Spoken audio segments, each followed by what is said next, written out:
Salam, indi mən HES qanunu haqqında danışacağam.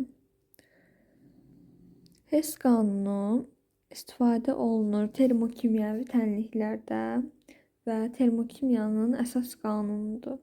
Deyə bilərsiniz ki, termokimyəvi tənlik nədir?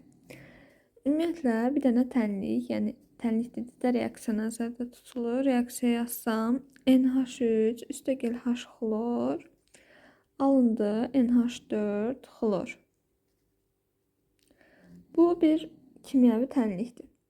Bəs termokimyəvi tənlik nədir? Termo sözünün mənası nə idi? İstilik.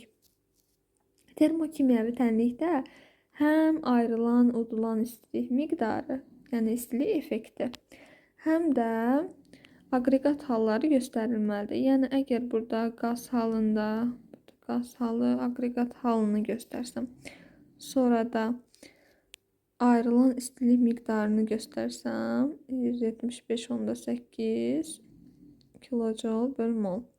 Ayrılan istilik miqdarını göstərsəm, artıq bu olacaq termokimyəvi tənlik. İndi HES qanununa geri dönsəm. HES qanunu termokimyanın əsas qanunudur. İlk dəfə 1836-cı ildə HES tərəfindən kəşf olunmuşdu. Elə adı da ona görə HES qanunudur. Və HES qanunu nə deyir? Deyir ki, kimyəvi reaksiyanın istiliyi prosesin getdiyi yoldan asılı deyil, yalnız sistemin ilkin və son halları ilə müəyyən edilir. Bunu da indi nümunə üzərində deyəndə başa düşəcəksiniz. Belə qarışıq görünə bilər. Məsələn, deyək ki, qrafitdən, yəni karbondan və oksigendən dəm qazının alınması. Üzərinə nə qədər gəlməliyəm oksigen? 2/1 mol oksigen. Mol dedikdə molekulda, yəni. Gəldikdə alaram CO-nu. Biz burada normalda əgər istəsək ki, hesablayaq, bu reaksiyanın istilik effekti nədir? Yəni, karbon üstəgəl 2/1 mol oksigen alınır CO. Buradakı istilik effekti nədir? Bunu təcrübə yoluna hesablamaq olmur. Səbəbi nədir? Çünki karbondan dəm qazı alınan zaman burada mütləq karbon qazı da alınır. Artıq bu ikisi qarışdığı üçün hesablamaq olmur təcrübə yolu ilə. Bunu yalnız HES qanununa hesablaya bilirik. O da necə olur? İndi bunun da üzərinə 2/1 mol oksigen gəlsək nə olacaq? 2/1 mol oksigen alınacaq CO2 və bu CO2-ni karbondan bir də necə ala bilərdik? Daha qısa yolla. Üzərinə 1 mol oksigen gələrdik. Buradan da alınacaqdı karbon qazı. İndi HES qanunu nə deyirdi? Kimyəvi reaksiyanın istiliyi prosesin getdiyi yoldan asılı deyil, yalnız sistemin ilkin və son halları ilə müəyyən edilir. Yəni, bura ilkin hal nədir? Bu reaksiyanın bizə lazım idi dəm qazının alınması. Bu reaksiyanın ilkin halı nədir? Buradır. Son hal nədir? Buradır. Deməli, getdiyi yoldan asılı deyil, yalnız sistemin ilkin və son halları ilə müəyyən edilir. Ona görə də artıq burada HES qanunu istifadə eləsəm, istilikləri indi necə işarə edirik? Entalpiya ilə göstəririk. Burada da delta H1 buranın entalpiyasını desəm, delta H2 bura, delta H3 isə bura. Onda delta H2 nəyə bərabər olar? Digərlərinin cəminə. Delta H1 plus delta H3. Yəni, artıq mən təcrübə yolu ilə hesablaya bilirəm. Karbondan karbon qazının alınması zamanı ayrılan, udulan istiliyi. Burada da udulan istiliyi, məsələn, elə dəqiq deyim ki, 393 tam %51 kilocu oldu. Heç bu rəqəmlər önəmli deyil. Nəysə, bunu boş verək. İndi burada məsələn bildik ki, delta H1 qədər, burada isə delta H3 qədər oldu. Biz artıq dəm qazının alınmasını istilik effektini hesablamaq üçün sadəcə onları bir-biri ilə toplayarıq.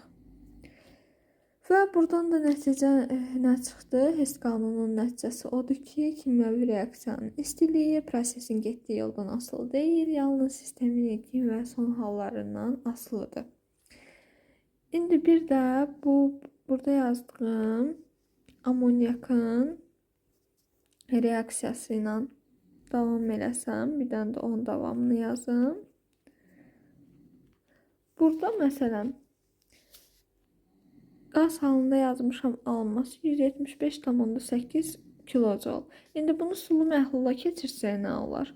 Sulu məhlula keçirsək NH4 xlor qaz plus AQ yazılır. Bu nədir? Aqua deməkdir. Aqua sözün mənası nədir? Su. Yəni məhlula keçirmək. Məhlula keçirən zamanda nə olacaq? Yenə istilik ayrılacaq məhlula keçməsi üçün. NH4 səviyyəli yazım. NH4 xlor. Burada da 16,5 kilojol enerji, kilojol bölünsün mol enerji ayrılır. Ümumi istiliyi hesaplayan zaman ayrılan istiliyi necə olur? 159,4 olacaq. Yəni 175,8-dən çıxarıq 16,5-i alınır 159,3 kilojol bölünsün mol ümumi istilik effekti oldu. Sonra isə buna desək birinci yol. İndi baxaq ikinci yolda necə ola bilərdi. İkinci yolda bu NH3-ü və H xloru ayrı-ayrı əvvəlcə keçirə bilərdim. Aqua, yəni sulu məhlula. Buradan da nə alınacaqdı? NH3. Bura yazmadım. Aquanı. Yuxarıya da yazdım aqua. NH3 aqua və buradan da alınacaq H xlor aqua. Bunların da ayrı-ayrı istilik effektləri necə olacaq? NH3-ün sulu məhlulunda alınmasında 35,2, H xlorun alınmasında isə 72,6. Sonra isə bu aldığımız sulu məhlulları birləşdirib yenə burada olan NH4 xlorun sulu məhluluna keçirək. NH3 aqua plus H xlor aqua. Buradan da alınır nə? NH4 xlor aqua. Burada da bir istilik ayrılacaq. Nə qədər istilik ayrılır? 51,6 kilojol istilik ayrılır. İndi burada da ümumi istiliyi hesaplayan zaman hamısını toplayacağıq. Onları toplayanda isə alınır 159,4. Özünüz də toplayıb yoxlaya bilərsiniz. Gördüyünüz kimi hər iki yolda getdiyi yoldan asılı olmayaraq eyni nəticəni aldıq. Bu da Hess qanununun belə bir özümüz üçün isbat edə bilərik. Hess qanunu haqqında bu qədər. Gəlin mövzularda görüşərik.